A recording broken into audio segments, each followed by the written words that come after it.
जय हिंद दोस्तों, स्वागत है आप सभी का आपके अपने परिवार द लॉजिकल साइंस में। मैं हूं आलोक सिंह आतिश और आज के इस वीडियो सेशन में हम लोग डिस्कस करने वाले हैं group D 2018 shift wise science question discussion में 19 सितंबर के फर्स्ट शिफ्ट के सभी क्वेश्चन की। जी हाँ दोस्तों, इससे पीछे के वीडियो सेशन में हम लोगों ने 18 सितंबर के थर्ड शिफ्ट में जो भी क्वेश्चन पूछे गए थे उसको डिस्कस करा था। दोस्तों आज के इस सेशन में हम लोग 19 सितंबर के फर्स्ट शिफ्ट में जो क्वेश्चन पूछे गए हैं उसको डिस्कस करेंगे। साथ ही आपकी जानकारी के लिए बताना चाहूँगा कि आज के इस सेशन का जो भी क्वेश्चन है उसका PDF आपको कहाँ मिलेगा, ये हमारे टेलीग्राम ग्रुप से मिल जाएगा, जिसका लिंक मैंने नीचे डिस्क्रिप्शन में डाल दिया है, आप वहाँ से जाकर के ले सकते हैं।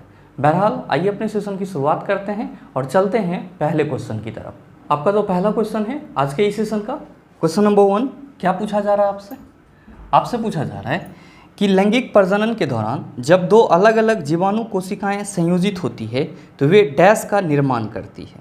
ऑप्शन दिया हुआ है बीजाणु, दूसरा ऑप्शन है कली, तीसरा ऑप्शन है फल, चौथा ऑप्शन है युग्मज। क्या होगा इसका आंसर? आपसे क्वेश्चन करा जा रहा है कि लैंगिक प्रजनन के दौरान जब दो अलग अलग जीवाणु कोशिकाएं संयोजित होती है तब ये क्या निर्मित करता है। आप सभी क्या कहेंगे कि गुरुजी हम सबों को मालूम है कि जब हम लोग रिप्रोडक्शन प्रोसेस की बात करते हैं तो जो रिप्रोडक्शन का प्रोसेस होता है, तरीका होता है, ये कितने प्रकार के होते हैं? तो आप कहते हैं सर 2 प्रकार के होते हैं। कौन कौन सा? तो पहला होता है असेक्सुअल रिप्रोडक्शन। पहला क्या होता है? असेक्सुअल रिप्रोडक्शन, जिसको हम लोग क्या कहते हैं? तो सर इसको हम लोग हिंदी में अलैंगिक जनन कहते हैं। क्या कहते हैं? अलैंगिक जनन कहते हैं। और दूसरा आपका क्या होता है? तो गुरुजी दूसरा होता है सेक्सुअल रिप्रोडक्शन। दूसरा क्या होता है? सेक्सुअल रिप्रोडक्शन, और इसको हम लोग हिंदी में क्या कहते हैं? लैंगिक जनन कहते हैं। और आपके क्वेश्चन में कौन से जनन की बात की जा रही है? तो आप कहेंगे सर सेक्सुअल रिप्रोडक्शन यानी कि लैंगिक जनन की बात की जा रही है। मेरे मित्र आप सबों को ये भी मालूम होगा कि असेक्सुअल रिप्रोडक्शन में सिंगल पेरेंट की जरूरत होती है। असेक्सुअल रिप्रोडक्शन में किसकी जरूरत होती है? सिंगल पेरेंट की जरूरत होती है, जबकि सेक्सुअल रिप्रोडक्शन में कितने पेरेंट की जरूरत होती है? आप कहते हैं सर डबल पेरेंट की जरूरत होती है, यानी कि 2 पेरेंट की जरूरत होती है। अच्छा, ये दोनों पेरेंट में एक क्या होता है? तो आप कहते हैं सर एक मेल होता है और दूसरा क्या होता है? तो सर दूसरा फीमेल होता है। मेरे मित्र ध्यान में रखेंगे कि मेल का जो सेक्सुअल रिप्रोडक्टिव सेल होता है उसको क्या बोला जाता है? आप कहते हैं सर स्पर्म बोला जाता है। क्या बोला जाता है? स्पर्म बोला जाता है। और फीमेल का जो सेक्सुअल रिप्रोडक्टिव सेल होता है इसको क्या बोला जाता है? ओवम बोला जाता है। और मेरे मित्र आप सभी ध्यान में रखेंगे कि आपके क्वेश्चन में जो जीवाणु कोशिका की बात की जा रही है वो जीवाणु कोशिका क्या है? तो सर स्पर्म और ओवम को हम लोग जीवाणु कोशिका भी बोलते हैं। स्पर्म और ओवम को हम लोग क्या कहते हैं? जीवाणु कोशिका भी कहते हैं। और आपसे क्वेश्चन क्या करा जा रहा है कि लैंगिक जनन में जब 2 अलग अलग जीवाणु कोशिकाएं एक दूसरे के साथ संयोजित होती है तो वो डैश का निर्माण करती है। अब आप बताओ कि लैंगिक जनन में, सेक्सुअल रिप्रोडक्शन में जब स्पर्म और ओवम एक दूसरे के साथ संयोजित होगा, यानी कि एक दूसरे के साथ डिफ्यूज हो जाएगा, तो ये क्या बनाएगा? आप सभी क्या कहेंगे कि गुरुजी जब स्पर्म और ओवम एक दूसरे के साथ डिफ्यूज होगा तो इस प्रक्रिया को हम लोग क्या कहेंगे? आप कहेंगे सर निषेचन कहेंगे। क्या कहेंगे? निषेचन कहेंगे। और आप बताओ कि निषेचन के उपरांत क्या बनता है? आप सभी कहेंगे कि गुरुजी निषेचन के उपरांत जाइगोट बनता है। क्या बनता है? जाइगोट बनता है। और इसी को हम लोग हिंदी में क्या कहते हैं? युग्मज कहते हैं। क्या कहते हैं? युग्मज कहते हैं। मतलब साफ है कि आपसे जो क्वेश्चन करा जा रहा है कि लैंगिक जनन में 2 अलग अलग जीवाणु कोशिकाएं एक दूसरे के साथ संयोजित होकर के डैश का निर्माण करती है। आप सभी कहेंगे कि गुरुजी जब जीवाणु कोशिका स्पर्म और ओवम को बोलते हैं तो जब ये एक दूसरे के साथ संयोजित होगा तो जाहिर सी बात है कि यहाँ पे डिफ्यूजन का प्रोसेस होगा। और डिफ्यूजन के प्रोसेस को हम लोग क्या कहते हैं? निषेचन कहते हैं। और इसके उपरांत क्या बन रहा है? तो सर जाइगोट बन रहा है, यानी कि युग्मज बन रहा है। मतलब साफ है कि जीवाणु कोशिकाएं संयोजित होकर के किस चीज़ का निर्माण करती हैं? आप कहेंगे युग्मज का निर्माण करती है। तो आप बताओ कि आपके इस क्वेश्चन का सही आंसर क्या होगा? आप सभी कहेंगे sir option number D is the right answer of this question.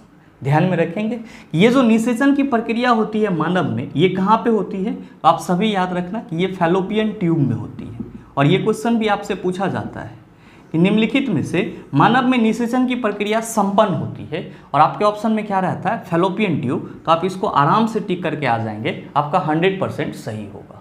और साथ ही साथ आप सभी ध्यान में रखेंगे अगर कभी आपसे ये क्वेश्चन पूछा जाए कि निषेचन प्रक्रिया के उपरांत जो युग्मज बनता है वो एक कोशिकीय होता है या फिर बहुकोशिकीय, तो आप सभी क्या कहेंगे कि गुरुजी जाइगोट जो होता है वो एक कोशिकीय होता है, यानी कि यूनिसेलुलर होता है।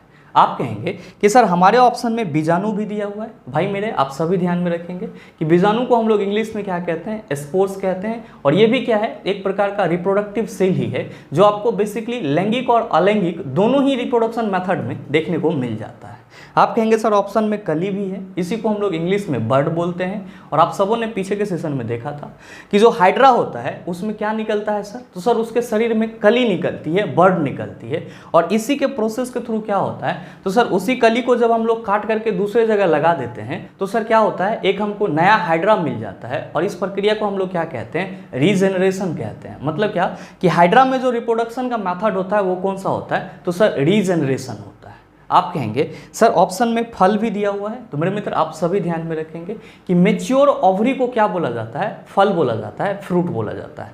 न हो तो आप इसको स्टार मार्क दे करके लिख लेंगे क्या, कि परिपक्व अंडाशय को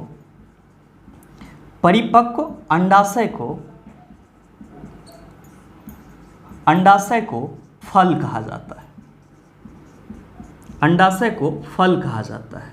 ध्यान में रखिएगा, आपके एग्जाम में क्वेश्चन पूछा जाता है कि निम्नलिखित में से क्या फल में बदल जाता है, यानी कि फ्रूट में चेंज हो जाता है, तो आप कहेंगे अंडाशय। ध्यान में रखेंगे, इसी को हम लोग इंग्लिश में क्या कहते हैं, ओवरीज कहते हैं। आपको सरल शब्दों में याद रखना है कि मेच्योर ओवरी ही क्या कहलाता है, फ्रूट कहलाता है। उम्मीद करते हैं समझ पाए होंगे।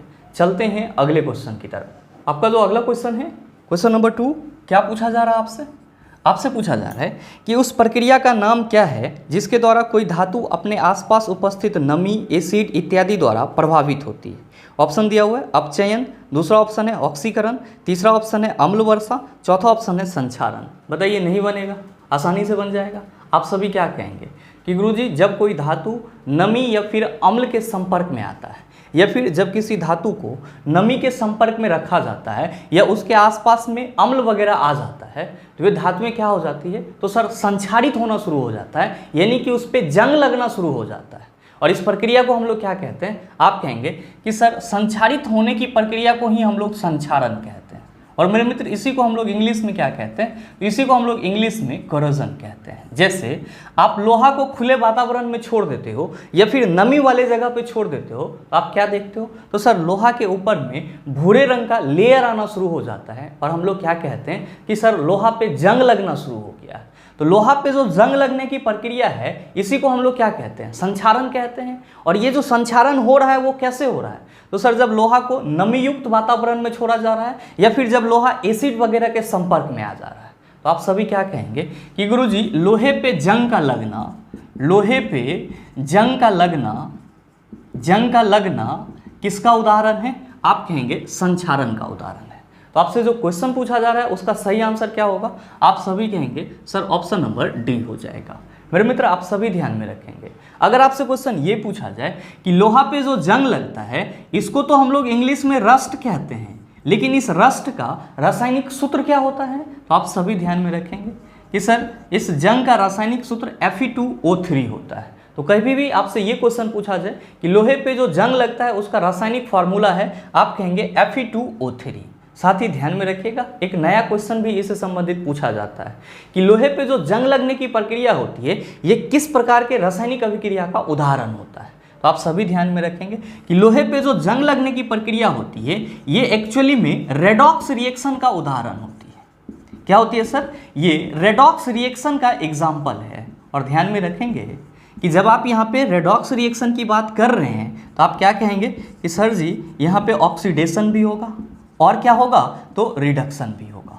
तो मेरे मित्र आप सभी ध्यान में रखेंगे कि लोहे पे जंग का लगना, ऑक्सीडेशन और रिडक्शन दोनों ही रासायनिक अभिक्रिया का क्या है, उदाहरण है। और चूंकि लोहे पे जब जंग लगता है तो वहाँ पे ऑक्सीडेशन और रिडक्शन दोनों साथ साथ होता है, इसीलिए इसको हम लोग सम्मिलित रूप से क्या कहते हैं कि लोहे पे जंग का लगना रेडॉक्स रिएक्शन का उदाहरण है।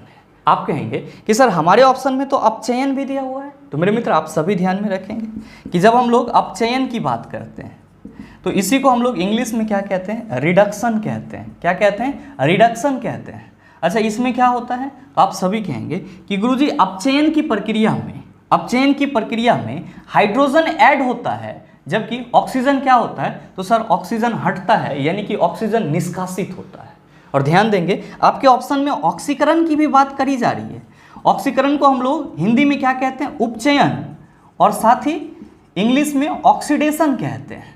और ये क्या होता है आप सभी ध्यान में रखेंगे कि रिडक्शन प्रक्रिया में हाइड्रोजन जुटता है, ऑक्सीजन हटता है, जबकि उपचयन यानी कि ऑक्सीडेशन प्रक्रिया में, ऑक्सीकरण प्रक्रिया में आपका ऑक्सीजन जुटता है और हाइड्रोजन क्या होता है, हटता है। तो आप ये चीज़ भी ध्यान में रखेंगे। और ध्यान दीजिएगा कि रिडक्शन को ही हम लोग क्या कहते हैं, अवकरण भी कहते हैं। तो कहीं पे अगर आपको अवकरण मिल जाए तो आपको परेशान नहीं होना है, बस ध्यान में रखना है कि रिडक्शन को हम लोग अपचयन या फिर अवकरण कहते हैं, जिसमें क्या होता है, हाइड्रोजन जुटता है और ऑक्सीजन हटता है। जबकि उपचयन को हम लोग क्या कहते हैं, ऑक्सीडेशन या फिर ऑक्सीकरण कहते हैं। इसमें क्या होता है, ऑक्सीजन ऐड होता है और हाइड्रोजन हटता है। आप कहेंगे कि सर ऑप्शन में तो अम्ल वर्षा भी दिया हुआ है। तो मेरे मित्र आप सभी ध्यान में रखेंगे कि जो आपका अम्ल वर्षा है ये किस वजह से होता है। आपके एग्जाम में क्वेश्चन पूछा जाता है कि अम्ल वर्षा निम्नलिखित में से किस यौगिक के चलते होता है या फिर अम्ल वर्षा का कारण है। तो आप सभी ध्यान में रखेंगे कि अम्ल वर्षा का जो कारण होता है या अम्ल वर्षा जिसके चलते होता है वो आपका कौन सा यौगिक है। तो सर वो है सल्फर डाइऑक्साइड और साथ ही साथ नाइट्रोजन ऑक्साइड। क्या है सर, सल्फर डाइऑक्साइड और नाइट्रोजन ऑक्साइड। और ध्यान में रखेंगे कि सल्फर डाइऑक्साइड और नाइट्रोजन ऑक्साइड ये दोनों ही क्या है, तो सर ये वाहन से निकलने वाला एक प्रकार का प्रदूषित गैस है जो आपके वायुमंडल में जाकर के क्या करता है, अभिक्रिया कर लेता है। और फिर जो बारिश होती है तो सर वहाँ पे आपको अम्ल के रूप में वर्षा मिलती है, जिसको हम लोग क्या कहते हैं, अम्ल वर्षा कहते हैं। तो क्वेश्चन पूछा जाता है कि अम्ल वर्षा निम्नलिखित में से होता है, आप कहेंगे सल्फर डाइऑक्साइड और नाइट्रोजन ऑक्साइड के चलते। उम्मीद करते हैं समझ पाए होंगे। चलते हैं अगले क्वेश्चन की तरफ। आपका जो अगला क्वेश्चन है, क्वेश्चन नंबर 3, बड़ा ही आसान सा सवाल आपसे पूछा जा रहा है कि बल और विस्थापन का गुणनफल कहलाता है। ऑप्शन दिया हुआ है संवेग, दूसरा ऑप्शन है त्वरण, तीसरा ऑप्शन है कार्य, चौथा ऑप्शन है भार। आप सभी कहेंगे कि गुरुजी बचपन से पढ़ते आ रहे हैं क्या कि कार्य इक्वल टू फॉर्मूला क्या होता है। तो आप सभी कहते हैं कि सर बल गुना विस्थापन होता है। और इसी को हम लोग शॉर्ट फॉर्म में कैसे लिखते हैं, आप कहते हैं सर कार्य को हम लोग W से रिप्रेजेंट करते हैं और बल को F और विस्थापन को हम लोग S से, और क्या पढ़ते हैं, W इक्वल टू FS।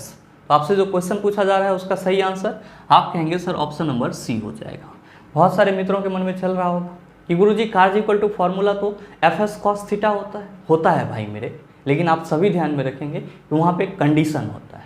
आप ये जो फार्मूला की बात कर रहे हैं इसमें क्या हो रहा है, तो आप कहेंगे कि सर यहाँ पे बल और विस्थापन के बीच में कोई कोण नहीं बन रहा है, कोई एंगल का फॉर्मेशन नहीं हो रहा है। और जब बल और विस्थापन के बीच में कोई कोण नहीं बनेगा तब जो किया गया कार्य होगा वो बल और विस्थापन के गुणनफल के बराबर होगा। लेकिन अगर बल और विस्थापन के बीच बल और विस्थापन के बीच कोण बन रहा है तब जो आपका किया गया कार्य होगा वो किसके बराबर होगा, तो W equal to FS cos theta के बराबर होगा, जहाँ पे cos थीटा क्या है, तो सर बल और विस्थापन के बीच में बना हुआ कोण है। तो आप ये दोनों चीज़ ध्यान में रखेंगे, आपके एग्जाम के लिए उपयोगी है। आप कहेंगे कि सर ऑप्शन में तो संवेग भी दिया हुआ है, कहने की कोई ज़रूरत नहीं है। संवेग का formula P equal to mv होता है, यानी कि वस्तु के द्रव्यमान और वेग के गुणनफल को क्या बोला जाता है, संवेग बोला जाता है। आप कहेंगे सर ऑप्शन में त्वरण भी दिया हुआ है। भाई मेरे, मैंने कल भी आपको बताया है कि वेग में परिवर्तन की दर को क्या कहा जाता है, त्वरण कहा जाता है। आप कहेंगे सर ऑप्शन में भार भी दिया हुआ है, तो वस्तु के द्रव्यमान और गुरुत्वीय त्वरण के गुणनफल को क्या बोला जाता है, भार बोला जाता है। और W इक्वल टू हम लोग फार्मूला क्या लिखते हैं, तो sir W equal to formula mg लिखते हैं। ध्यान दीजिएगा यहाँ पे W का मतलब वर्क नहीं समझना है सर, W का मतलब क्या होगा, वेट होगा, और वेट को हम लोग हिंदी में क्या कहते हैं, भार कहते हैं। उम्मीद करते हैं समझ पाए होंगे। चलते हैं अगले क्वेश्चन की तरफ। आपका जो अगला क्वेश्चन है, क्वेश्चन नंबर 4, क्या पूछा जा रहा है आपसे पूछा जा रहा है कि निम्नलिखित धातुओं में से कौन सी कक्षीय तापमान पर द्रव अवस्था में होती है। ऑप्शन दिया हुआ है लेड, दूसरा ऑप्शन है पारा, तीसरा ऑप्शन है टंगस्टन, चौथा ऑप्शन है ब्रोमीन। क्या होगा इसका आंसर।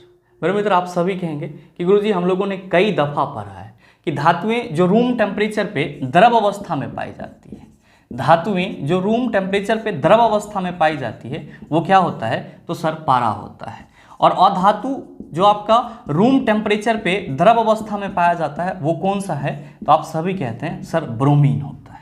तो आपसे जो क्वेश्चन पूछा जा रहा है कि निम्नलिखित धातुओं में से कौन सी कक्षीय तापमान पर द्रव अवस्था में होती है, आप कहेंगे सर पारा। तो सही आंसर क्या होगा, ऑप्शन नंबर बी हो जाएगा। ध्यान में रखिएगा पारा का सिंबल क्या होता है, Hg होता है, जबकि ब्रोमीन का सिंबल क्या होता है, Br होता है। ब्रोमीन क्या है? अधातु है जो आपका रूम टेम्परेचर पे द्रव अवस्था में पाया जाता है, जबकि पारा क्या है? तो सर धातु है जो रूम टेम्परेचर पे द्रव अवस्था में पाया जाता है। साथ ही एक इंपॉर्टेंट बात आप सभी ध्यान में रखेंगे कि जो अधातुएं होती है ये आपका ठोस अवस्था में भी पाया जाता है, द्रव अवस्था में भी पाया जाता है और गैस अवस्था में भी पाया जाता है। और आपके ग्रुप डी एग्जाम में क्वेश्चन पूछा गया था कि निम्नलिखित में से कौन सा ठोस, द्रव और गैस तीनों अवस्था में पाए जाते हैं? आप कहेंगे अधातु। आप कहिएगा कि सर हमारे ऑप्शन में लेड भी दिया हुआ है, तो लेड किसको बोला जाता है? तो भाई मेरे लेड को ही हम लोग क्या कहते हैं? सीसा कहते हैं। और इसके लिए सिंबल क्या होता है? तो गुरुजी पीबी होता है, जिसका लैटिन नेम क्या है? पलम्बम है। आप कहेंगे सर ऑप्शन में टंगस्टन भी दिया हुआ है। भाई मेरे आप सभी ध्यान में रखेंगे कि टंगस्टन का सिंबल W होता है, जो कहाँ से लिया गया है? इसके लैटिन नेम वॉल्फ्रम से लिया गया है। आप कहेंगे कि सर ऑप्शन में ब्रोमीन है, तो अभी जस्ट मैंने आपको बताया कि ब्रोमीन अधातु है जो रूम टेम्परेचर पे किस अवस्था में पाया जाता है? द्रव अवस्था में पाया जाता है। उम्मीद करते हैं समझ पाए होंगे। चलते हैं अगले क्वेश्चन की तरफ। आपका जो अगला क्वेश्चन है, क्वेश्चन नंबर 5, क्या पूछा जा रहा है आपसे? आपसे पूछा जा रहा है कि परमाणु शब्द किसने प्रतिपादित किया? ऑप्शन दिया हुआ है जॉन डाल्टन, दूसरा ऑप्शन है डेमोक्रिटस, तीसरा ऑप्शन है ई रदरफोर्ड, चौथा ऑप्शन है जे थॉमसन। बताइए नहीं बनेगा? आसानी से बन जाएगा। आप सभी क्या कहेंगे कि गुरुजी जब हम लोग बात करते हैं परमाणु शब्द के प्रतिपादन की, परमाणु शब्द के प्रतिपादन की, हम सभी क्या कहते हैं कि गुरुजी परमाणु शब्द का प्रतिपादन दो दार्शनिक के द्वारा किया गया था। एक कौन थे? तो सर एक भारतीय थे और दूसरा कौन थे? तो सर दूसरा ग्रीक थे। ध्यान में रखेंगे कि परमाणु शब्द का प्रतिपादन जो ग्रीक दार्शनिक के द्वारा किया गया था, ग्रीक दार्शनिक के द्वारा किया गया था, वो कौन थे? तो आप सभी कहते हैं कि गुरुजी डेमोक्रिटस थे। और साथ ही ध्यान में रखेंगे एक ल्यूसिपस नामक दार्शनिक भी थे, उन्होंने भी क्या करा था? तो सर परमाणु शब्द का प्रतिपादन करा था। और ये भी कहाँ के थे? तो सर ग्रीक के ही थे।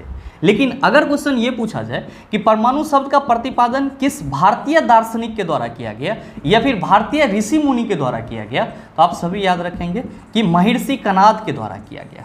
तो जब आपसे क्वेश्चन अलग अलग करके पूछा जाए कि परमाणु शब्द का प्रतिपादन किस ग्रीक दार्शनिक के द्वारा किया गया, तब आप कहेंगे डेमोक्रिटस। और अगर क्वेश्चन ये पूछा जाए कि परमाणु शब्द का प्रतिपादन किस भारतीय दार्शनिक के द्वारा किया गया, तब आप कहेंगे कनाद। लेकिन आपके इस क्वेश्चन में ग्रीक और भारतीय इस दोनों ही चीज़ का जिक्र नहीं किया गया है। सीधे आपसे क्वेश्चन पूछा जा रहा है कि परमाणु शब्द का प्रतिपादन किसने करा, जबकि ऑप्शन में क्या दिया हुआ है? जॉन डाल्टन, डेमोक्रिटस, ई रदरफोर्ड, जे थॉमसन। तो आप क्या कहेंगे कि गुरुजी हमारे इस क्वेश्चन के लिए सही आंसर क्या हो जाएगा? डेमोक्रिटस हो जाएगा। सही ऑप्शन क्या होगा? आप कहेंगे ऑप्शन नंबर बी हो जाएगा।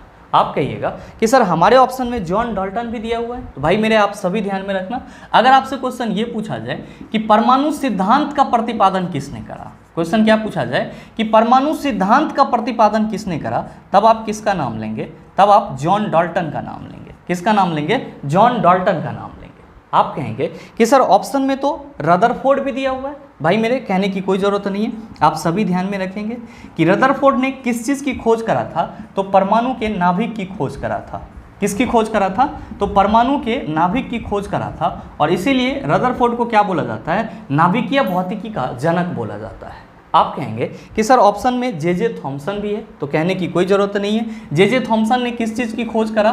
तो आप सभी कहेंगे कि गुरुजी जे थॉमसन ने इलेक्ट्रॉन की खोज करा। किसकी खोज करा था? इलेक्ट्रॉन की खोज करा था। उम्मीद करते हैं समझ पाए होंगे।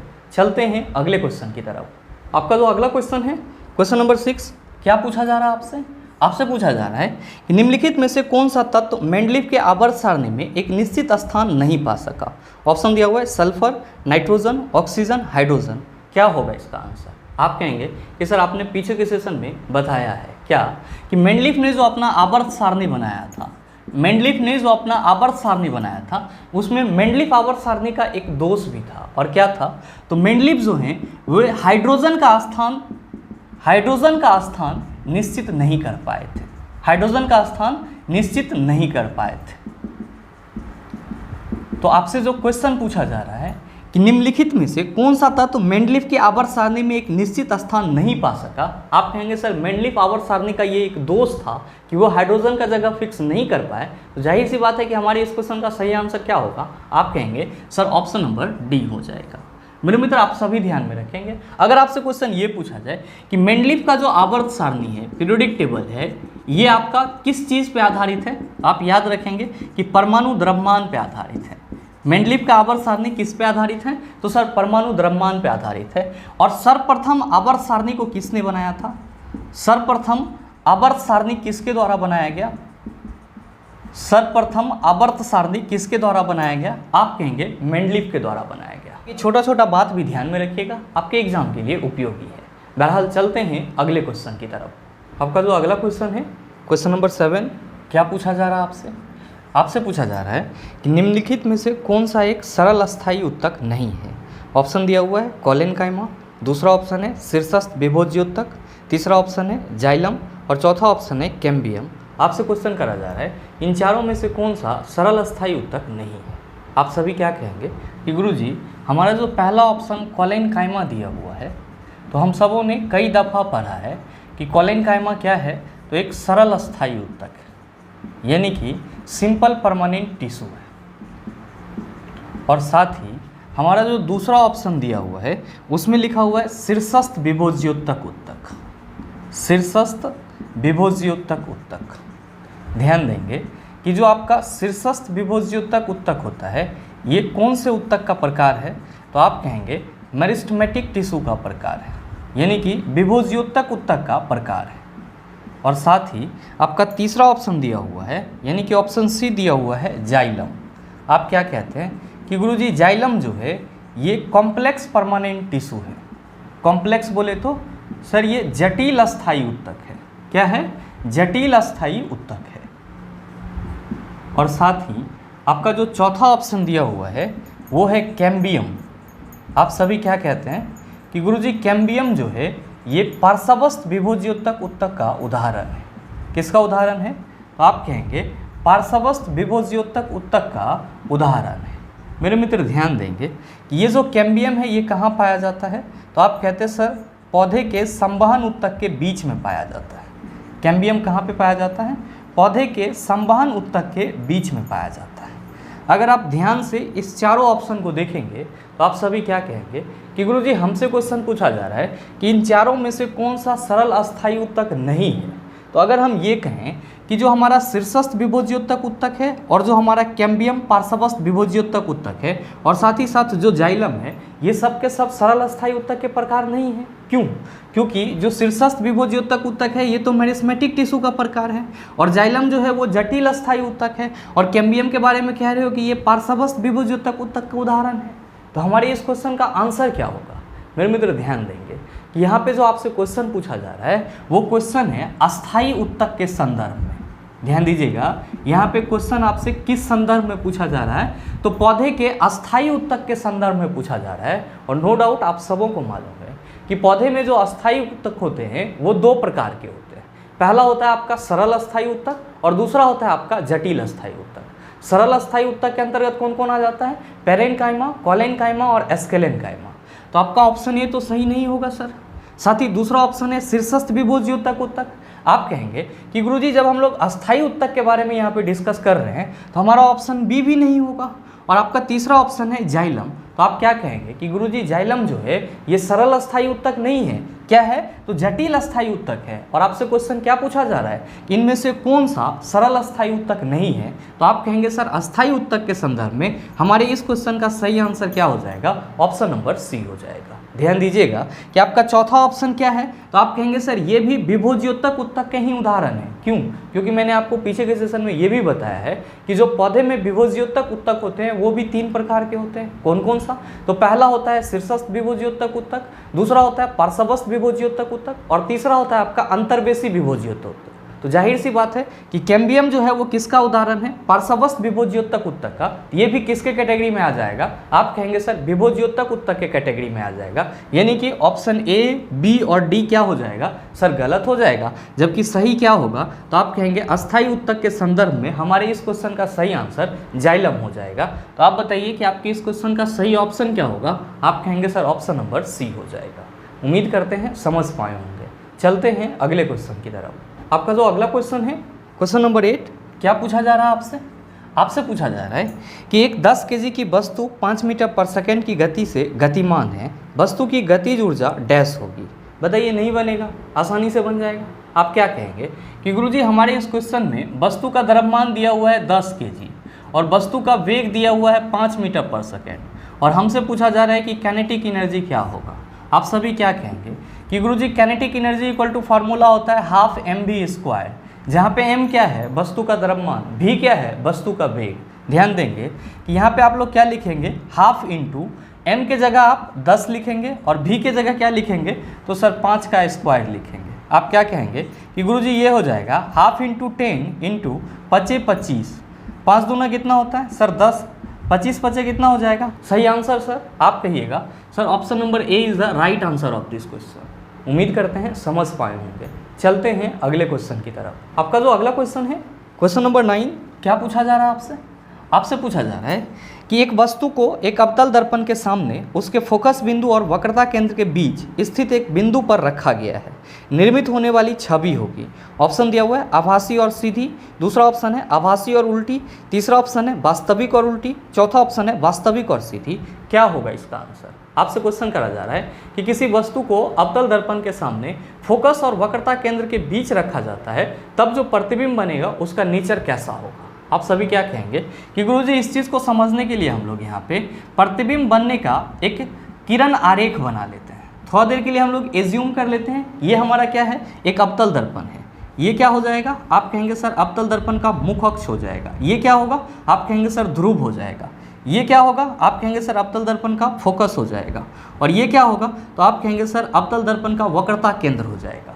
क्वेश्चन में क्या कहा जा रहा है कि वस्तु को अवतल दर्पण के फोकस और वक्रता केंद्र के बीच रखा जाता है। तो यहाँ पे आप वस्तु को रख दीजिए। ये कहाँ है सर? तो सर वक्रता केंद्र और फोकस के बीच है। ध्यान देंगे जब यहाँ पे आप प्रतिबिंब के लिए रे डायग्राम बनाएंगे तो क्या कहेंगे कि सर ऐसा संभव है कि एक प्रकाश की किरण मुख अक्ष के समांतर जा रही होगी। तो जाहिर सी बात है कि कोई भी प्रकाश की किरण जब अवतल दर्पण में मुख अक्ष के समांतर जाएगी तो सब परावर्तित होने के बाद कहाँ से गुजरेगी? आप कहेंगे सर फोकस से होकर के गुजर जाएगी। तो लीजिए सर ये आपका फोकस से होकर के गुजर जा रहा है।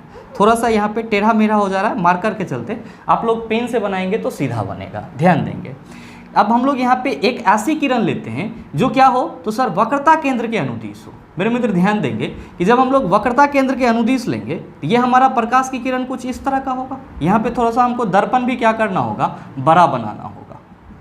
ध्यान दीजिएगा कि ये आपका प्रकाश की किरण कुछ इस तरह से आएगा और आप क्या कहेंगे कि सर जब वस्तु को हम लोग अवतल दर्पण में वक्रता केंद्र और फोकस के बीच रखते हैं तो प्रतिबिंब कहाँ पे बनता है? तो आप कहते हैं सर प्रतिबिंब जो है वो अनंत और वक्रता केंद्र के बीच बनता है। ध्यान देंगे हमेशा क्या कि जब वस्तु को आप अवतल दर्पण के फोकस और वक्रता केंद्र के बीच रखेंगे तो प्रतिबिंब कहाँ पे बनेगा? आप कहेंगे सर अनंत और वक्रता केंद्र के बीच बनेगा। आप क्या देख रहे हैं कि वस्तु आपका छोटा है लेकिन प्रतिबिंब आपका क्या बन रहा है? सर बड़ा बन रहा है। और साथ ही प्रतिबिंब कैसा है? तो आप कहेंगे सर उल्टा है। इसका मतलब ये हुआ कि जब अवतल दर्पण में वस्तु को वक्रता केंद्र और फोकस के बीच रखा जाएगा तब जो आपका प्रतिबिंब बनेगा वो कैसा होगा? तो आप कहेंगे सर जब उल्टा होगा तो जाहिर सी बात है वो वास्तविक होगा। मतलब साफ है कि वो वास्तविक और उल्टा होगा। और साथ ही साथ प्रतिबिंब का आकार क्या होगा? तो आप कहेंगे सर प्रतिबिंब का आकार वस्तु से बड़ा होगा। क्या होगा? वस्तु से बड़ा होगा। आपसे क्वेश्चन क्या पूछा जा रहा है? क्वेश्चन पूछा जा रहा है कि एक वस्तु को एक अवतल दर्पण के सामने उसके फोकस और वक्रता केंद्र के बीच स्थित एक बिंदु पर रखा गया है। निर्मित होने वाली छवि होगी। आप क्या कहेंगे? सर पहले ऑप्शन में दिया है आभासी और सीधी, गलत हो जाएगा। क्यों? क्योंकि प्रतिबिंब वास्तविक और उल्टा बन रहा है। आपका दूसरा ऑप्शन है आभासी और उल्टी, आप कहेंगे सर ये भी गलत हो जाएगा। आपका तीसरा ऑप्शन है वास्तविक और उल्टी, आप क्या कहेंगे कि गुरुजी यहाँ पे प्रतिबिंब वास्तविक बन रहा है और साथ ही साथ क्या बन रहा है? उल्टा बन रहा है। इसीलिए हमारे इस क्वेश्चन का सही आंसर क्या होगा? आप कहेंगे sir option number C is the right answer of this question. उम्मीद करते हैं समझ पाए होंगे। चलते हैं अगले क्वेश्चन की तरफ। आपका जो अगला क्वेश्चन है क्वेश्चन नंबर 10, क्या पूछा जा रहा है आपसे? आपसे पूछा जा रहा है कि एक केजी की वस्तु 30 मीटर की ऊंचाई से भूमि पर गिराई जाती है। गुरुत्व बल द्वारा किया गया कार्य डैश होगा। मान लीजिए कि g = 10 मीटर पर सेकेंड स्क्वायर। बताइए नहीं बनेगा? आसानी से बन जाएगा। आप सभी क्या कहेंगे कि गुरुजी किसी भी वस्तु को जब हम लोग किसी ऊंचाई तक उठाते हैं या फिर किसी ऊंचाई से नीचे गिराते हैं तो किया गया कार्य किसके बराबर होता है? आप कहेंगे सर mgh के बराबर होता है। तो यहाँ पे आपका वस्तु का द्रव्यमान कितना है? Sir 1 kg। गुरुत्वीय त्वरण कितना लेना है? 10 मीटर पर सेकेंड स्क्वायर। कितना ऊंचाई से गिराया जा रहा है? तो सर 30 मीटर की ऊंचाई से गिराया जा रहा है। सर आपका आंसर कितना आ जाएगा? आप कहेंगे सर 300 जूल आ जाएगा। तो आप बताइए सही ऑप्शन क्या हो जाएगा? आप सभी कहेंगे sir option number B is the right answer of this question. मेरे मित्र ध्यान देंगे कि इस सवाल को आप दूसरे तरीके से भी बना सकते हैं, बस वहाँ पे कंसेप्ट का क्या हो जाएगा, थोड़ा सा डिफरेंसेस होगा, लेकिन आंसर आपका क्या होगा, सेम आएगा।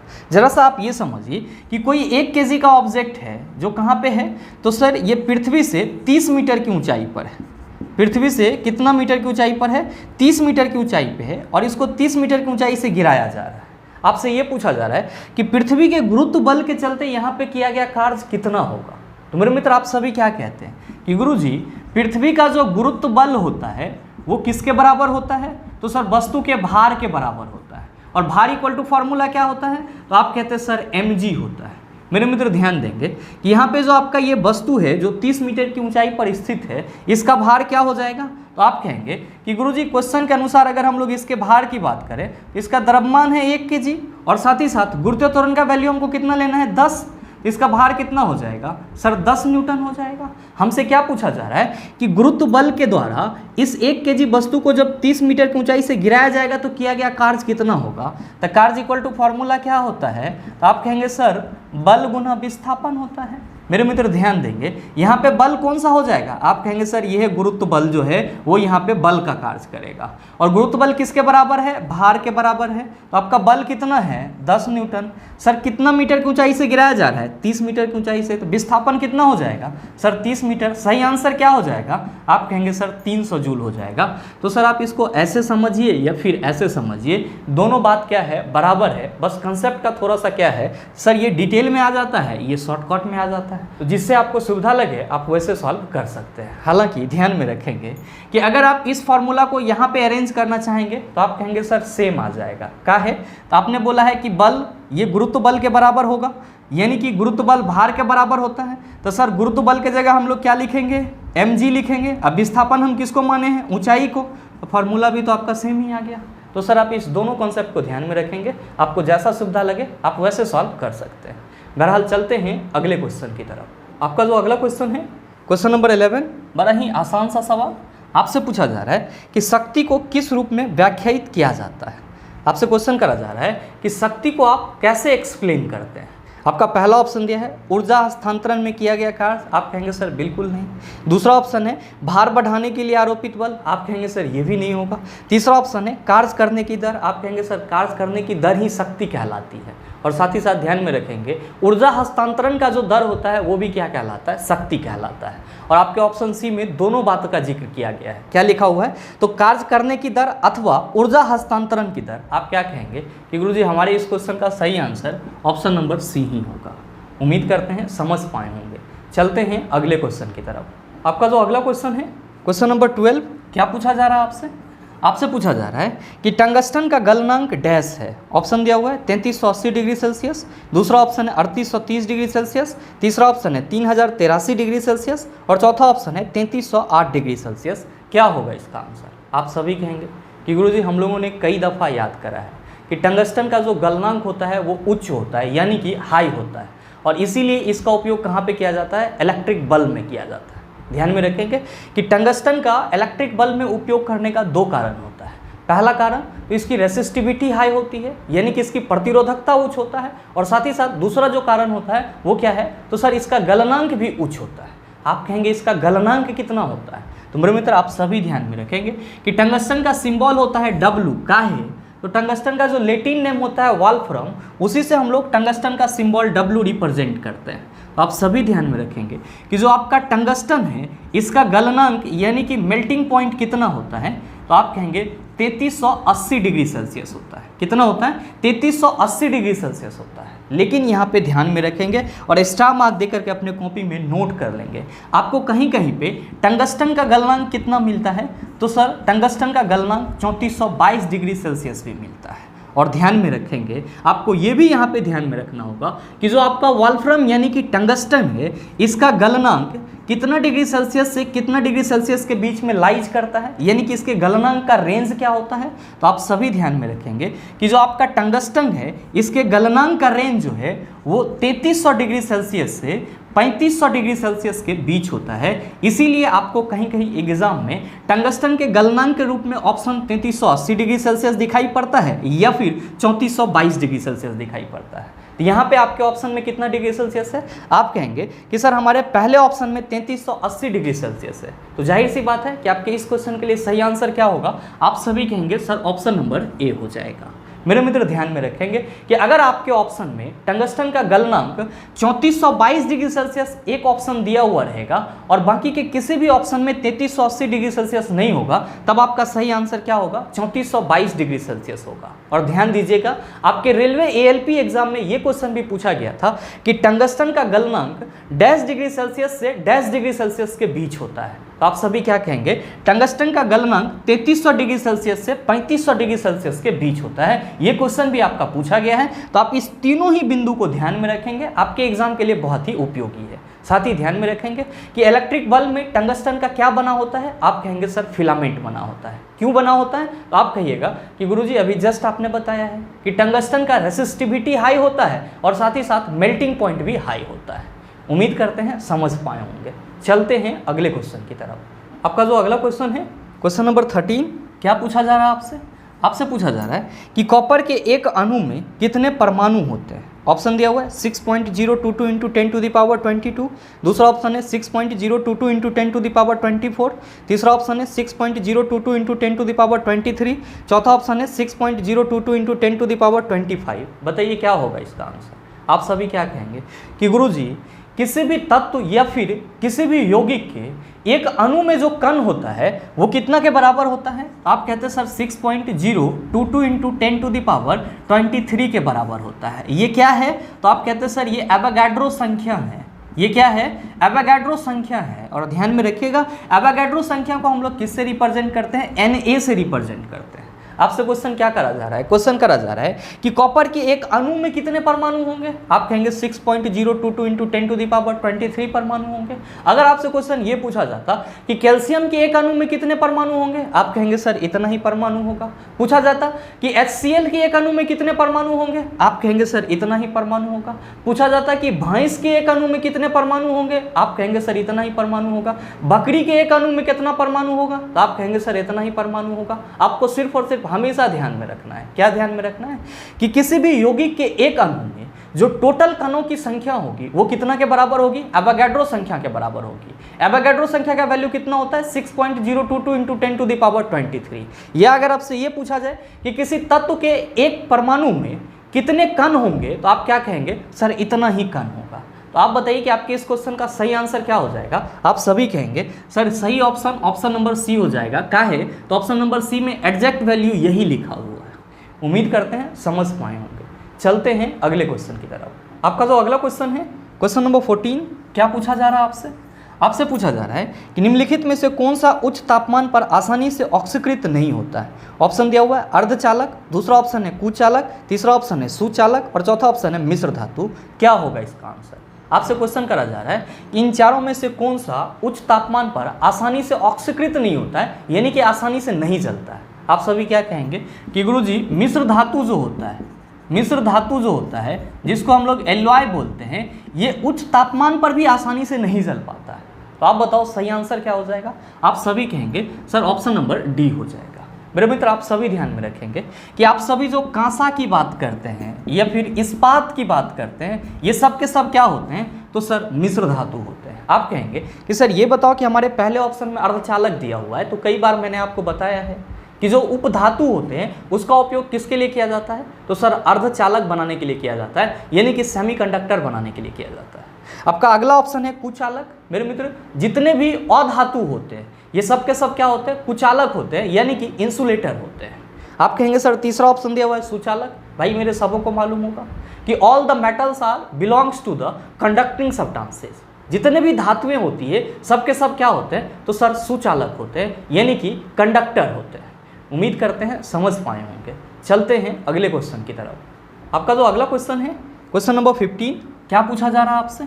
आपसे पूछा जा रहा है कि ऑक्टेव का न्यूलैंड सिद्धांत केवल डैश तक लागू होता था। ऑप्शन दिया हुआ है सल्फर, दूसरा ऑप्शन है पोटेशियम, तीसरा ऑप्शन है कैल्शियम, चौथा ऑप्शन है क्लोरीन। क्या होगा इसका आंसर? मेरे मित्र आपसे क्वेश्चन करा जा रहा है कि न्यूलैंड का ऑक्टेव सिद्धांत आपके इस चारों ऑप्शन में से किस तत्व तक लागू होता था? मेरे मित्र आप सभी क्या कहेंगे कि गुरुजी पहले ये बताओ कि न्यूलैंड का ऑक्टेव सिद्धांत क्या होता है? न्यूलैंड का ऑक्टेव सिद्धांत क्या होता है? तो मेरे मित्र आप सभी ध्यान में रखेंगे कि इसी को हम लोग क्या कहते हैं, न्यूलैंड का अष्टक नियम कहते हैं। और तत्वों के गुणों को समझने के लिए न्यूलैंड नामक वैज्ञानिक ने क्या करा था, तो अपना एक अष्टक नियम दिया था। और अपने अष्टक नियम में इन्होंने क्या बताया कि अगर तत्वों को उसके बढ़ते हुए परमाणु द्रव्यमान के क्रम में सजाया जाए तो प्रत्येक 8वें तत्व का गुण पहले तत्व के समान होगा। न्यूलैंड ने अपने अष्टक सिद्धांत में क्या बताया कि अगर तत्वों को उसके बढ़ते हुए परमाणु द्रव्यमान के क्रम में सजाया जाए तो प्रत्येक 8वें तत्व का गुण किसके समान होगा, तो सर पहले तत्व के गुण के समान होगा। यही क्या है, न्यूलैंड का ऑक्टेव सिद्धांत है। और मजेदार बात यह है कि न्यूलैंड बाबा का जो ये ऑक्टेव सिद्धांत था ये सिर्फ और सिर्फ कैल्शियम तक ही लागू होता था। न्यूलैंड का जो ये ऑक्टेव सिद्धांत था ये सिर्फ और सिर्फ कहां तक लागू होता था, तो सर केवल और केवल कैल्शियम तक ही लागू होता था। और ध्यान में रखेंगे कि न्यूलैंड के समय में कुल ज्ञात तत्वों की संख्या कितनी थी? न्यूलैंड के समय में कुल ज्ञात तत्वों की संख्या 56 थी, जिसमें से उसका सिद्धांत सिर्फ और सिर्फ कैल्शियम तक ही लागू होता था। तो आपसे जो क्वेश्चन पूछा जा रहा है कि ऑक्टेव का न्यूलैंड सिद्धांत केवल डैश तक लागू होता था, आप कहेंगे सर कैल्शियम तक लागू होता था। सही आंसर क्या होगा सर? ऑप्शन नंबर सी हो जाएगा। और अगर आपसे कोई ये पूछ दे कि ये बताओ कि न्यूलैंड के समय में कुल ज्ञात तत्वों की संख्या कितनी थी, तो आप सभी क्या कहेंगे? 56। और अगर क्वेश्चन ये पूछा जाए कि मेंडलीव के समय में कुल ज्ञात तत्वों की संख्या कितनी थी, तो आप कहेंगे 63। आपका जो अगला क्वेश्चन है क्वेश्चन नंबर 16, क्या पूछा जा रहा है आपसे? आपसे पूछा जा रहा है कि विसरण के बारे में निम्नलिखित में से क्या सही नहीं है? ऑप्शन दिया हुआ है गैसों के विसरण की दर उनके आयतन पर निर्भर करती है। दूसरा ऑप्शन है विसरण में कण उच्च सांद्रता से निम्न सांद्रता की ओर गति करते हैं। तीसरा ऑप्शन है गैसों के विसरण की दर ठोस और द्रव की तुलना में अधिक होती है। और चौथा ऑप्शन है विसरण केवल तभी संभव है जब पदार्थ के कण लगातार गतिमान अवस्था में हो। क्या होगा इसका आंसर? आपसे क्वेश्चन करा जा रहा है कि विसरण के बारे में इन चारों में से कौन सा ऑप्शन सही है? आप कहेंगे कि सर पहले ये बताओ कि विसरण क्या होता है। मेरे मित्र आप सभी ध्यान में रखेंगे कि विसरण को हम लोग इंग्लिश में क्या कहते हैं? इसी को हम लोग इंग्लिश में डिफ्यूजन कहते हैं। अच्छा, इसका मतलब क्या होता है? इसका मतलब होता है कि कणों का एक जगह से दूसरी जगह गमन करने की जो प्रक्रिया होती है उसी को क्या बोला जाता है? विसरण बोला जाता है। हमेशा ध्यान में रखेंगे कि जो पार्टिकल्स एक जगह से दूसरी जगह मूव करता है तो इस मूव होने की प्रक्रिया को हम लोग क्या कहते हैं? विसरण कहते हैं। अच्छा, ध्यान देंगे कि अगर हम लोग गैसों के विसरण की बात करें, अगर हम लोग गैसों के विसरण की बात करें तो हम लोग क्या कहेंगे? आप कहेंगे सर इसी को हम लोग इंग्लिश में डिफ्यूजन ऑफ गैस कहेंगे। और क्या कहेंगे कि गैसों के कणों का एक जगह से दूसरी जगह गमन करने की जो प्रक्रिया होगी वो क्या कहलाएगा? गैसों का विसरण कहलाएगा। क्या कहलाएगा? गैसों का विसरण कहलाएगा। और मेरे मित्र आप सभी ध्यान में रखेंगे कि जो गैसों का विसरण होता है वो किस चीज़ पर निर्भर करता है, यानी कि किस चीज़ पर डिपेंड करता है? तो आप सभी ध्यान में रखेंगे कि जो गैसों का विसरण होता है वो पहला चीज़ तो गैसों के सांद्रता पर डिपेंड करता है। किस पे डिपेंड करता है? सांद्रता पे, यानी कि कॉन्सेंट्रेशन पे डिपेंड करता है। और साथ ही साथ किस पे डिपेंड करता है? तो गैसों के अनुभार पे डिपेंड करता है। गैसों के अनुभार पे डिपेंड करता है, यानी कि मॉलिक्यूलर मास पे डिपेंड करता है।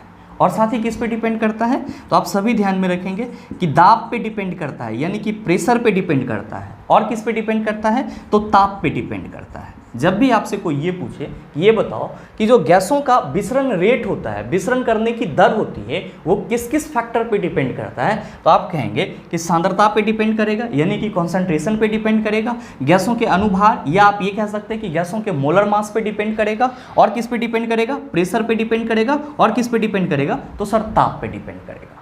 और साथ ही आप सभी ध्यान में रखेंगे कि विसरण आपका तभी संभव है जब पदार्थ के कण आपस में क्या हो सर? गतिमान हो।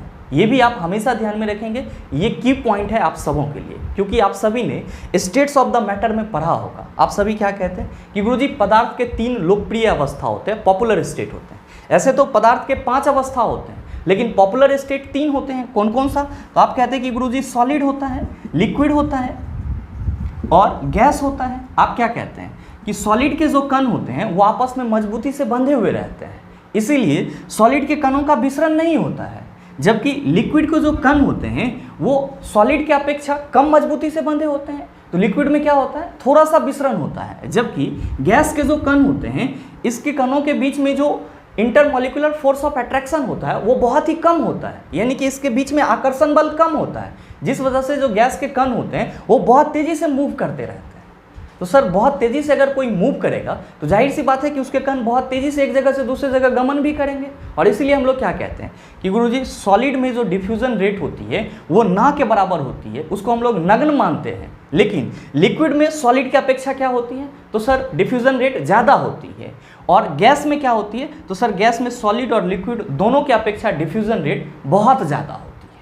आप कहेंगे कि सर ये चीज़ तो हम समझ रहे हैं, लेकिन ये बताओ कि क्या गैसों के विसरण के दर से संबंधित किसी वैज्ञानिक ने कोई फार्मूला भी दिया था क्या? बिल्कुल सर। मेरे मित्र आप सभी ध्यान में रखेंगे कि गैसों के विसरण रेट को समझने के लिए ग्राहम नामक वैज्ञानिक ने एक सूत्र भी बताया था, और वो सूत्र क्या था, तो वो सूत्र था R1/R2 equal to root under M2/M1। ध्यान में रखेंगे कि यहाँ पे M क्या है, तो आप सभी कहेंगे कि गुरुजी ये M जो है ये मोलर मास है, किसका? गैस का। तो आप कहेंगे कि सर अब जो हमसे क्वेश्चन पूछा जा रहा है कि विसरण के बारे में निम्नलिखित में से क्या सही नहीं है। हमारा पहला ऑप्शन दिया हुआ है गैसों के विसरण की दर उनके आयतन पर निर्भर करती है, जबकि पूरे डिस्कशन में आपने कहीं पे भी गैसों के आयतन की चर्चा नहीं करा है। ध्यान देंगे दूसरा ऑप्शन कह रहा है कि विसरण में कण उच्च सांद्रता से निम्न सांद्रता की ओर गति करते हैं। आप क्या कहेंगे कि गुरुजी आपने इसकी चर्चा करा है, यहाँ पे आपने बोला है कि जो विसरण होता है वो किस पे डिपेंड करता है? सांद्रता पे। या गैसों का जो विसरण होता है वो किस पे डिपेंड करता है? सांद्रता पे। हमेशा ध्यान में रखेंगे कि जो विसरण की प्रक्रिया होगी वो उच्च सांद्रता से निम्न सांद्रता की ओर होगी। आप कहेंगे सर इसको कैसे समझेंगे? भाई मेरे उच्च सांद्रता का मतलब ये हुआ जहाँ पे कण क्या होंगे सर? ज़्यादा होंगे। और निम्न सांद्रता का मतलब हुआ जहाँ पे कण क्या होगा? कम होगा। तो कोई भी चीज़ फ्लो करेगा तो वो सर ज़्यादा से कम की ओर करेगा, न कि कम से ज़्यादा की ओर करेगा। इसका मतलब ये हुआ कि जो विसरण की प्रक्रिया संपन्न होगी वो हायर कंसंट्रेशन से लोअर कंसंट्रेशन की ओर संपन्न होगी। मतलब साफ है कि जो रेट ऑफ डिफ्यूजन होगा वो किस पे डिपेंड करेगा? तो सर कंसंट्रेशन पे डिपेंड करेगा, सांद्रता पे डिपेंड करेगा। और आपके दूसरे ऑप्शन में क्या कहा जा रहा है कि विसरण में कण उच्च सांद्रता से निम्न सांद्रता की ओर गति करते हैं। आप कहेंगे सर ये ऑप्शन तो सही है। बिल्कुल सर। ध्यान देंगे आपके तीसरे ऑप्शन में कहा जा रहा है कि गैसों के विसरण की दर ठोस और द्रव की तुलना में अधिक होती है। अभी जस्ट मैंने आपको बताया कि गैसों का जो विसरण दर होता है वो सॉलिड और लिक्विड की अपेक्षा क्या होता है? तो सर बहुत ज़्यादा होता है। तो कहीं ना कहीं तीसरा ऑप्शन भी आपका सही है। और चौथा ऑप्शन है कि विसरण केवल तभी संभव है जब पदार्थ के कण लगातार गतिमान अवस्था में हो। मेरे मित्र अभी जस्ट आपने क्या समझा है कि गुरुजी सॉलिड में जो उसके पार्टिकल्स होते हैं वो बहुत मजबूती से आपस में बंधे हुए रहते हैं, जिसके वजह से सॉलिड के जो कण होते हैं उसके सरफेस में मूव नहीं कर पाते हैं। तो यहाँ पे विसरण भी नहीं होता है। जबकि लिक्विड में जो इंटरमॉलिक्यूलर फोर्स ऑफ अट्रैक्शन होता है उसके कणों के बीच में वो क्या होता है? तो सॉलिड की अपेक्षा थोड़ा सा कम होता है, जिस वजह से लिक्विड के जो पार्टिकल्स होते हैं वो अपने सरफेस में मूव कर पाते हैं। तो यहाँ पे क्या हो रहा है सर? विसरण हो रहा है। जबकि अगर हम लोग गैस की बात करते हैं तो हम लोग क्या कहते हैं कि गुरुजी गैस के कणों के बीच में जो इंटरमॉलिक्यूलर फोर्स ऑफ अट्रैक्शन होता है वो क्या होता है? तो सॉलिड और लिक्विड की अपेक्षा बहुत ही कम होता है, और इसी वजह से गैसों का जो विसरण रेट होता है वो क्या होता है? बहुत ज़्यादा होता है। मतलब ये हुआ कि जो गैसों के कण होते हैं वे अपने सतह में बहुत तेजी से मूव करते रहते हैं। तो कहीं ना कहीं विसरण आपका तभी संभव है जब उस पदार्थ के जो कण हैं वो अपने सतह में क्या कर रहा हो सर? गति कर रहा हो। तो आपका जो चौथा ऑप्शन कहा जा रहा है कि विसरण केवल तभी संभव है जब पदार्थ के कण लगातार गतिमान अवस्था में हो। आप कहेंगे सर हमारा ये ऑप्शन भी सही है। तो आपसे ये क्वेश्चन पूछा जा रहा है कि इन चारों ऑप्शन में से सही नहीं है।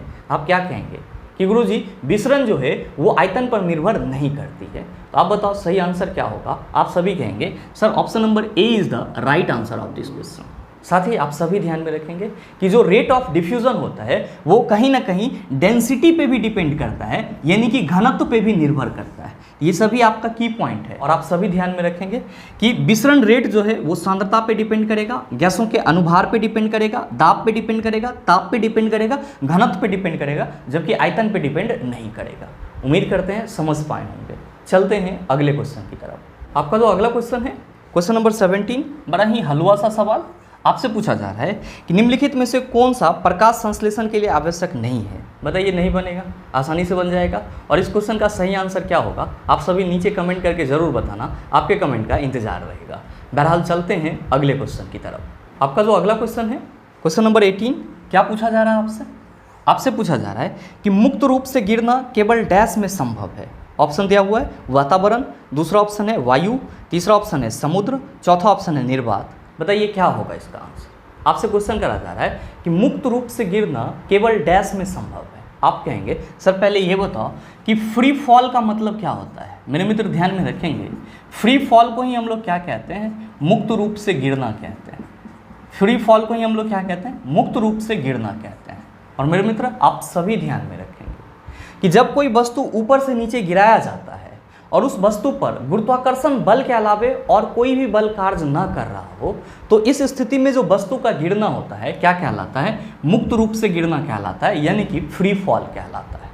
और हमेशा ध्यान में रखिएगा कि किसी भी वस्तु का मुक्त रूप से गिरना किस में संभव हो पाएगा, तो सर सिर्फ और सिर्फ निर्वात में संभव हो पाएगा, यानी कि वैक्यूम में संभव हो पाएगा। आप कहेंगे ऐसा क्यों। तो मेरे मित्र जब आप प्रैक्टिकल अपने डेली लाइफ में किसी भी चीज़ को ऊपर से गिराओगे तो आप क्या कहोगे कि सर इस पे तो पृथ्वी का गुरुत्वाकर्षण बल काम करेगा ही करेगा, लेकिन वायु का प्रतिरोध भी काम करेगा। यहाँ पे ये मुक्त रूप से तो गिरना नहीं होगा।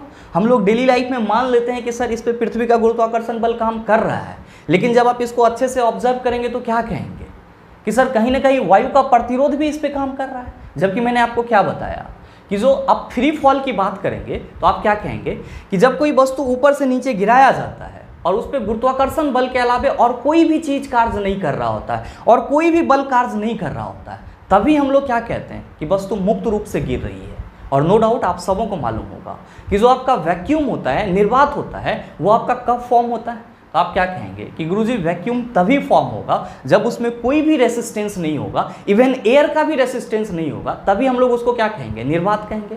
और निर्वात में जब किसी वस्तु को गिराया जाएगा तो आप क्या कहेंगे कि गुरुजी गुरुत्वाकर्षण बल के अलावे उस पर और कोई रेसिस्टेंस ही नहीं होगा और कोई बल कार्य ही नहीं करेगा। इसीलिए हम लोग सीधे शब्दों में कह सकते हैं कि मुक्त रूप से गिरना केवल और केवल किस में संभव है, तो सर निर्वात में संभव है, यानी कि वैक्यूम में संभव है। तो आपसे जो क्वेश्चन पूछा जा रहा है उसका सही आंसर क्या होगा, आप सभी कहेंगे सर ऑप्शन नंबर डी हो जाएगा। उम्मीद करते हैं समझ पाए होंगे। चलते हैं अगले क्वेश्चन की तरफ। आपका जो अगला क्वेश्चन है क्वेश्चन नंबर 19, बड़ा ही हलवा सा सवाल। ये भी आपसे पूछा जा रहा है कि यांत्रिक ऊर्जा होती है। ऑप्शन दिया हुआ है किसी गतिमान वस्तु द्वारा अवशोषित ऊर्जा, दूसरा ऑप्शन है यांत्रिक कार्यों के दौरान उत्सर्जित ऊर्जा, तीसरा ऑप्शन है किसी वस्तु की गतिज ऊर्जा और स्थितिज ऊर्जा का योग, चौथा ऑप्शन है कार्य करने की दर के बराबर। मेरे मित्र इसी सेशन में मैंने आपको बताया है कि यांत्रिक ऊर्जा क्या होता है। आप सभी कहेंगे कि गुरुजी स्थितिज ऊर्जा और गतिज ऊर्जा का योग होता है। और हम लोग क्या लिखते हैं कि सर यांत्रिक ऊर्जा को हम लोग एमई से रिप्रेजेंट करते हैं और क्या लिखते हैं के ई प्लस पीई। के ई क्या है, कैनेटिक एनर्जी, पीई क्या है, पोटेंशियल एनर्जी। कैनेटिक एनर्जी को हम लोग हिंदी में क्या कहते हैं, गतिज ऊर्जा। पोटेंशियल एनर्जी को हम लोग हिंदी में क्या कहते हैं, स्थितिज ऊर्जा। तो अब आप बताओ कि आपके इस क्वेश्चन का सही आंसर क्या होगा। आप सभी कहेंगे sir option number C is the right answer of this question. उम्मीद करते हैं समझ पाए होंगे। चलते हैं अगले क्वेश्चन की तरफ। आपका जो अगला क्वेश्चन है क्वेश्चन नंबर 20, क्या पूछा जा रहा है आपसे। आपसे पूछा जा रहा है कि एक वस्तु अपने स्थिर अवस्था से चलना आरंभ करता है, यह 2 सेकंड में 5 मीटर पर सेकंड की गति प्राप्त कर लेती है, इसका त्वरण क्या होगा। बताइए नहीं बनेगा, आसानी से बन जाएगा सर। क्वेश्चन करा जा रहा है कि कोई वस्तु स्थिर अवस्था से चलना प्रारंभ करता है और 2 सेकंड में 5 मीटर पर सेकंड की गति प्राप्त कर लेता है, तो इसका त्वरण क्या होगा। आप क्या कहेंगे कि सर जब ये स्थिर अवस्था से चल रहा है तो इसका प्रारंभिक वेग क्या होगा, 0 हो जाएगा। और कितना मीटर पर सेकंड की गति प्राप्त कर लेता है, तो गुरुजी क्वेश्चन में दिया हुआ है 5 मीटर पर सेकंड की गति प्राप्त कर लेता है। कितना देर में, तो सर 2 सेकंड में। आपसे क्या पूछा जा रहा है, ए इक्वल टू वाट। क्या कहेंगे कि सर बचपन से पढ़ते आए हैं a equal to v minus u by t होता है। भी हमारा कितना है, तो सर 5 है, यू 0, आपका समय कितना है 2 सेकेंड, 5 बटा कितना हो जाएगा 2, काट खोट देंगे तो सर त्वरण कितना आ जाएगा 2.5 मीटर पर सेकेंड स्क्वायर। आप बताओ सही आंसर क्या होगा। आप सभी कहेंगे sir option number C is the right answer of this question. उम्मीद करते हैं समझ पाए होंगे। चलते हैं अगले क्वेश्चन की तरफ। आपका जो अगला क्वेश्चन है क्वेश्चन नंबर 21, क्या पूछा जा रहा है आपसे। आपसे पूछा जा रहा है कि विटकर द्वारा प्रतिपादित 5 किंगडम क्लासिफिकेशन में निम्न में से कौन सा समूह शामिल नहीं है। ऑप्शन दिया हुआ है एनिमेलिया, दूसरा ऑप्शन है प्रोटिस्टा, तीसरा ऑप्शन है फंगी, चौथा ऑप्शन है प्रोटोजोआ। क्या होगा इसका आंसर। आपसे क्वेश्चन करा जा रहा है कि आर.एच. विटेकर ने जो 1969 में जीवों को 5 जगत में बांटा था उसमें से कौन सा ऑप्शन आपका उस 5 जगत में शामिल नहीं है? आप सभी क्या कहते हैं कि गुरुजी आर.एच. व्हिटेकर का जो 5 जगत प्रणाली था उसमें कौन कौन सा था? तो आप कहेंगे सर मोनेरा था, और क्या था? तो सर प्रोटिस्टा था, और क्या था? तो सर प्लांटी था, और क्या था? तो गुरुजी फंगी था, और क्या था? तो आप कहेंगे सर एनिमेलिया था। क्या था? एनिमेलिया था। आर.एच. व्हिटेकर ने जो जीवों को 5 जगत में बांटा था वो 5 जगत आपका मोनेरा, प्रोटिस्टा, प्लांटी, फंगी और एनिमेलिया था। इसमें कहीं भी प्रोटोजोआ का नाम है? आप कहेंगे बिल्कुल नहीं। तो आप बताओ सही आंसर क्या होगा? आप सभी कहेंगे sir option number D is the right answer of this question. उम्मीद करते हैं समझ पाए होंगे। चलते हैं अगले क्वेश्चन की तरफ। आपका जो अगला क्वेश्चन है क्वेश्चन नंबर 22, क्या पूछा जा रहा है आपसे? आपसे पूछा जा रहा है कि प्रोटीन संश्लेषण में क्षार इवेंट से एक डैश का निर्माण होता है। ऑप्शन दिया हुआ है डीएनए प्रति, दूसरा ऑप्शन है आरएनए प्रति, तीसरा ऑप्शन है एमआरएनए प्रति और चौथा ऑप्शन है डीएनए और आरएनए प्रति। क्या होगा इसका आंसर? आपसे पूछा जा रहा है कि प्रोटीन संश्लेषण में जो क्षार इवेंट होता है उसमें आपका चारों ऑप्शन में से कौन सा एक बनता है? आप कहेंगे सर ये बताओ कि प्रोटीन संश्लेषण कैसे होता है? तो मेरे मित्र आप सभी ध्यान में रखेंगे कि जो प्रोटीन संश्लेषण की प्रक्रिया होती है ये 2 स्टेप में क्लियर होता है। पहला होता है आपका ट्रांसक्रिप्शन। पहला क्या होता है? ट्रांसक्रिप्शन। और दूसरा आपका क्या होता है? ट्रांसलेशन। ध्यान में रखेंगे ये दोनों ही प्रक्रिया किस में शामिल होती है? प्रोटीन संश्लेषण में शामिल होती है, यानी कि प्रोटीन के सिंथेसिस में शामिल होती है। आप कहेंगे ट्रांसक्रिप्शन में क्या होता है? तो सर यहीं पे बेस इवेंट होता है, यानी कि क्षार इवेंट होता है। क्या होता है सर इसमें? तो सर इसमें डीएनए में जो आनुवांशिक सूचनाएं होती है, या फिर इसको में नहीं लिखेंगे सर, सरल शब्दों में लिखेंगे कि डीएनए से आनुवांशिक सूचनाओं का, डीएनए से आनुवांशिक सूचनाओं का ट्रांसफर एमआरएनए में हो जाता है। और ध्यान देंगे कि एमआरएनए आपका कहाँ पे बनता है? तो सर ट्रांसक्रिप्शन के दौरान बनता है। सर कैसे? तो सर डीएनए से आनुवांशिक सूचनाओं का ट्रांसफर जो होगा उसके लिए कोई ना कोई मैसेंजर चाहिए। तो उस मैसेंजर का काम कौन करता है? तो सर यही जो एमआरएनए का फॉर्मेशन होता है ये किसका काम करता है? तो सर मैसेंजर का काम करता है। ध्यान में रखेंगे एमआरएनए का फुल फॉर्म क्या होता है? मैसेंजर राइबोन्यूक्लिक एसिड होता है। ध्यान दीजिएगा कि जब यहाँ पे डीएनए से आनुवांशिक सूचनाओं का ट्रांसफर एमआरएनए में हो जाता है तब ट्रांसलेशन प्रक्रिया के दौरान क्या होता है कि जो एमआरएनए में आनुवांशिक सूचनाएं होती है, एमआरएनए में आनुवांशिक सूचनाएं होती है, उसके आधार पर आनुवांशिक सूचनाओं के, यहाँ पे सूचनाओं लिख लेंगे सर, आनुवांशिक सूचनाओं के आधार पर अमीनो एसिड से प्रोटीन का संश्लेषण होता है। अमीनो एसिड से क्या होता है? प्रोटीन का संश्लेषण होता है। ध्यान देंगे कि प्रोटीन संश्लेषण जो है वो कितने चरण में कंप्लीट होगा? आप कहेंगे 2 चरण में, 2 स्टेप में। कौन कौन सा? पहला होगा सर ट्रांसक्रिप्शन, दूसरा होगा ट्रांसलेशन। ट्रांसक्रिप्शन के दौरान क्या होगा? बेस इवेंट होगा जिसमें किसका फॉर्मेशन होगा? तो सर एमआरएनए का, मैसेंजर राइबोन्यूक्लिक एसिड का, जो क्या करेगा? तो सर इसमें जो है डीएनए से आनुवांशिक सूचनाएं हस्तांतरित हो जाती है। फिर क्या होता है? ट्रांसलेशन की प्रक्रिया होती है जिसमें क्या होता है? तो एमआरएनए में जो आनुवांशिक सूचनाएं होती है उसके आधार पर अमीनो एसिड से प्रोटीन का संश्लेषण किया जाता है। ध्यान में रखेंगे ये जो ट्रांसलेशन की प्रक्रिया है ये कहाँ पे संपन्न होती है? राइबोसोम में संपन्न होती है, और इसीलिए राइबोसोम को क्या बोला जाता है? सर प्रोटीन फैक्ट्री बोला जाता है। तो आपसे जो क्वेश्चन पूछा जा रहा है कि प्रोटीन संश्लेषण में क्षार इवेंट से एक डैश का निर्माण होता है, आप कहेंगे एमआरएनए प्रति का निर्माण होता है। तो सही आंसर क्या होगा? आप सभी कहेंगे sir option number C is the right answer of this question. उम्मीद करते हैं समझ पाए होंगे। चलते हैं अगले क्वेश्चन की तरफ। आपका जो अगला क्वेश्चन है क्वेश्चन नंबर 23, क्या पूछा जा रहा है आपसे? आपसे पूछा जा रहा है कि जिन पदार्थों की गंध अम्लीय या क्षारीय माध्यम में बदल जाती है उन्हें डैश कहा जाता है। ऑप्शन दिया हुआ है संश्लेषित सिंथेटिक सूचक, दूसरा ऑप्शन है अम्ल क्षार सूचक, तीसरा ऑप्शन है घ्राण ऑल्फैक्टरी सूचक और चौथा ऑप्शन है प्राकृतिक सूचक। क्या होगा इसका आंसर? मेरे मित्र आप सभी क्या कहेंगे कि गुरुजी जिस पदार्थ का प्रॉपर्टीज अम्लीय और क्षारीय माध्यम में बदल जाता है उसको हम लोग क्या कहते हैं? एसिड बेस इंडिकेटर कहते हैं। और नो डाउट आप सबों को मालूम होगा कि बेसिकली एसिड बेस इंडिकेटर कितने टाइप के होते हैं? आप कहते हैं सर 3 टाइप के होते हैं। कौन कौन सा? तो पहला होता है नेचुरल इंडिकेटर, दूसरा होता है सिंथेटिक इंडिकेटर और तीसरा होता है ऑल्फैक्टरी इंडिकेटर। ध्यान में रखेंगे कि जो आपका ऑल्फैक्टरी यानी कि घ्राण सूचक होता है सर, इसका सेंस क्या निकल के आता है? तो सर इसका सेंस निकल के आता है कि जिस पदार्थों की गंध अम्लीय और क्षारीय माध्यम में बदल जाएगी उसको क्या बोला जाएगा? ऑल्फैक्टरी एसिड बेस इंडिकेटर बोला जाएगा, यानी कि घ्राण अम्ल क्षार सूचक बोला जाएगा। तो आपसे क्वेश्चन भी तो यही पूछा जा रहा है, तो आप बताओ सही आंसर क्या होगा? आप सभी कहेंगे sir option number C is the right answer of this question. बहुत सारे मित्रों के मन में चल रहा होगा कि गुरुजी हमारे पहले ऑप्शन में संश्लेषित सिंथेटिक सूचक दिया हुआ है। नो डाउट आप सबों ने कई दफ़ा याद करा होगा कि जो आपका संश्लेषित एसिड बेस इंडिकेटर होता है उसका एग्जाम्पल कौन होता है? तो आप कहते हैं सर जो मिथाइल ऑरेंज है और जो फिनोलेफ्थिलीन है ये क्या कहलाते हैं? संश्लेषित अम्ल क्षार सूचक कहलाते हैं। ध्यान देंगे, आपका अगला ऑप्शन है अम्ल क्षार सूचक। तो एसिड बेस इंडिकेटर किसको बोला जाएगा? आप क्या कहेंगे? वैसा पदार्थ जिसकी प्रॉपर्टीज अम्लीय माध्यम और क्षारीय माध्यम में बदल जाएगी उसी को हम लोग क्या कहते हैं? अम्ल क्षार सूचक कहते हैं।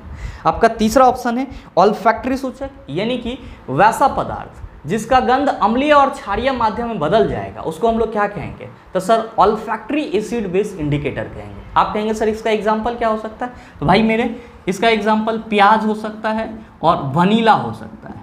इस दोनों का ही जो स्मेल होता है वो एसिडिक और बेसिक मीडियम में क्या हो जाता है? चेंज हो जाता है। तो आप सभी ध्यान में रखेंगे कि जो आपका ऑल्फैक्टरी एसिड बेस इंडिकेटर है उसका बेस्ट एग्जांपल क्या हो सकता है? तो ऑनियन हो सकता है, वनीला हो सकता है। सिंथेटिक इंडिकेटर का बेस्ट एग्जांपल क्या हो सकता है? तो आप कहेंगे सर मिथाइल ऑरेंज और फिनोलेफ्थिलीन। आप कहिएगा सर चौथे ऑप्शन में तो प्राकृतिक सूचक भी दिया हुआ है। तो आप सबों ने कई दफ़ा याद करा होगा कि मोस्ट कॉमन नेचुरल इंडिकेटर जिसका हम लोग अपने लैब में यूज करते हैं उसको क्या बोलते हैं? आप सभी कहते हैं सर लिटमस पेपर। तो ध्यान में रखेंगे कि लिटमस जो है वो क्या है? एक प्रकार का प्राकृतिक सूचक है और साथ ही क्या है? तो बहुत ही ज़्यादा कॉमन, मतलब क्या, बहुत ज़्यादा उपयोग में लाने वाला एसिड बेस इंडिकेटर है। उम्मीद करते हैं समझ पाए होंगे। चलते हैं अगले क्वेश्चन की तरफ। आपका जो अगला क्वेश्चन है क्वेश्चन नंबर 24, क्या पूछा जा रहा है आपसे? आपसे पूछा जा रहा है कि जब एक धातु पानी के साथ अभिक्रिया करती है तो कौन सी गैस निकलती है? मेरे मित्र आप सभी ध्यान में रखेंगे कि when the metal reacted with water then they form metal oxide and hydroxide and hydrogen gases. क्या ध्यान में रखेंगे कि जब कोई धातु जल के साथ अभिक्रिया करेगी, H2O के साथ अभिक्रिया करेगी तो वो क्या बनाएगा? तो सर उस मेटल का ऑक्साइड बनाएगा या फिर हाइड्रा ऑक्साइड बनाएगा। हाइड्रा ऑक्साइड बनाएगा और क्या रिलीज करेगा? तो सर हाइड्रोजन गैस रिलीज करेगा।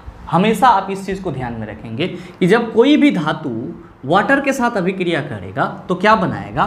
तो सर वो मेटल का ऑक्साइड या हाइड्रा ऑक्साइड बनाएगा और क्या करेगा? तो सर हर एक सिचुएशन में चाहे वो ऑक्साइड बनाए या हाइड्रा ऑक्साइड बनाए कौन सी गैस रिलीज करेगा? हाइड्रोजन गैस रिलीज करेगा।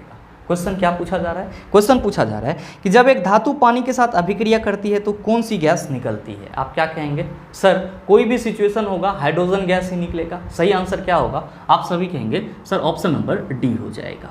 आप में से बहुत सारे मित्रों के मन में चल रहा होगा सर इसका एग्जाम्पल क्या हो सकता है? तो मेरे मित्र ध्यान में रखें, जब आपका मैग्नीशियम H2O के साथ अभिक्रिया करता है तब ये क्या बना लेता है? मैग्नीशियम ऑक्साइड बना लेता है और क्या रिलीज होता है? हाइड्रोजन गैस रिलीज होता है। यहाँ पे आप क्या देख रहे हैं कि मैग्नीशियम का ऑक्साइड बन रहा है और जब आपका सोडियम H2O के साथ रिएक्ट करता है तो क्या बना लेता है? NaOH, सोडियम हाइड्रोक्साइड, और क्या रिलीज होता है? हाइड्रोजन गैस रिलीज होता है। आप क्या देख रहे हैं कि मैग्नीशियम और सोडियम दोनों ही धातु हैं, लेकिन मैग्नीशियम जब वाटर के साथ रिएक्ट कर रहा है तब ये मैग्नीशियम ऑक्साइड बना रहा है, लेकिन जब आपका सोडियम वाटर के साथ रिएक्ट कर रहा है तब ये क्या बना ले रहा है? सोडियम हाइड्रोक्साइड बना ले रहा है। इसलिए मैंने आपको क्या बताया कि धातुएं जब जल के साथ अभिक्रिया करेगी तब ये धातु का ऑक्साइड या हाइड्रोक्साइड बनाएगी और हर एक सिचुएशन में, दोनों सिचुएशन में क्या रिलीज हो रहा है? तो सर हाइड्रोजन गैस रिलीज हो रहा है। मित्र उम्मीद करते हैं यहाँ तक के जितने भी क्वेश्चन थे उन सभी को आप आसानी से समझ पाए होंगे। अब इस टाइप का प्रश्न अगर आपको दोबारा दे दिया जाए तो मेरे ख्याल से आप उसका जवाब भी आसानी से दे सकते हैं। साथ ही उम्मीद करते हैं कि ये वीडियो आपको अच्छा लगा होगा। अगर आपको वीडियो अच्छा लगा तो वीडियो को लाइक कीजिएगा, ज़्यादा से ज़्यादा शेयर कीजिएगा और हाँ, अगर आप चैनल पर नए हैं तो सब्सक्राइब करके बेल आइकन दबा लीजिएगा ताकि इस तरह के एग्जाम रिलेवेंट वीडियो का नोटिफिकेशन सबसे पहले आपके पास पहुँचे और आप उसको सबसे पहले देख पाओ। मिलते हैं फिर अगले सेशन में, तब तक के लिए best of luck. Thank you, have a nice day.